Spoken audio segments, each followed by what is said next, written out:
আমি আমার সাহস নিয়ে আমি এখানে আসছি, কারণ এই জায়গাতে গতকালকে আমার নেত্রীর ছবিতে কি মেরেছিল, জুতা মেরেছিল।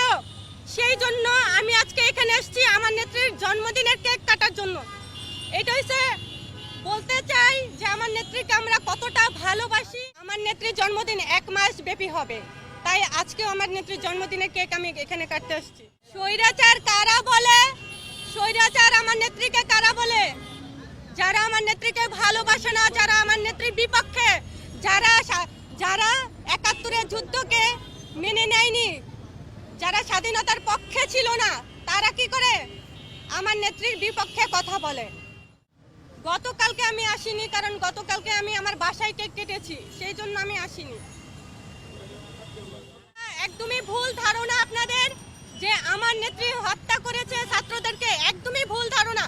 আমার নেত্রী যদি হত্যা করতো তাহলে আমার নেত্রী ফ্রিতে বই দিত না, আমার নেত্রী পড়াশোনা করার জন্য এত সুযোগ সুবিধা দিত না।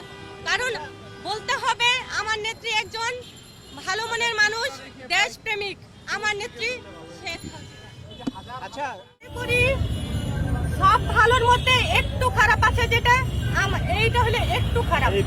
আমার নেত্রী তো পালিয়ে যায়নি, আমি আগেও বলেছি এখনো বলছি, আমার নেত্রীকে ষড়যন্ত্র করে তাড়িয়ে দেওয়া হয়েছে। আমার নেত্রীকে ষড়যন্ত্র করে চক্রান্ত করে দেশ ছাড়া করা হয়েছে। বলা হয়েছে আমার নেত্রী যেতে চাইনি, যেদিন 5 তারিখে 5 আগস্ট আমার নেত্রী কিন্তু যেতে চাইনি, বললো মেরে ফেললে আমাকে এখানে মেরে ফেলবো, আমি আমার বাংলার মাটি ছেড়ে আমি যাব না। এটা বুঝতে হবে। আচ্ছা, আপনি কি এই কেক কেটে কি আপনি কি আলোচনা আসতে চাচ্ছেন কিনা? আমি কেক কেটে আলোচনায় আসতে চাই না, আমি কেক কেটে বলতে চাই আমি আমার নেত্রীকে ভালোবাসি, ভালোবাসি, ভালোবাসি। আপনি আলোচনায় না আসতে চাইলে পিএসসিতে কেন আসছেন? কারণ এই জায়গায় আমার নেত্রীকে অসম্মান করা হয়েছে, সেই জন্য আমি এখানে কেক কাটতে আসছি। 5 তারিখেও তো এরকম জুতা পিটানো করা হয়েছে, আপনি 6 তারিখে আসলেন না কেন?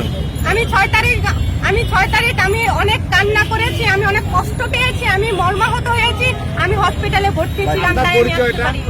আর এইখানে শুধু আমার নেত্রীকে অসম্মান করে নাই যে আমি এই জায়গায় আসবো, আমার নেত্রীকে অসম্মান করা হয়েছিল সারা বাংলাদেশের মানুষ।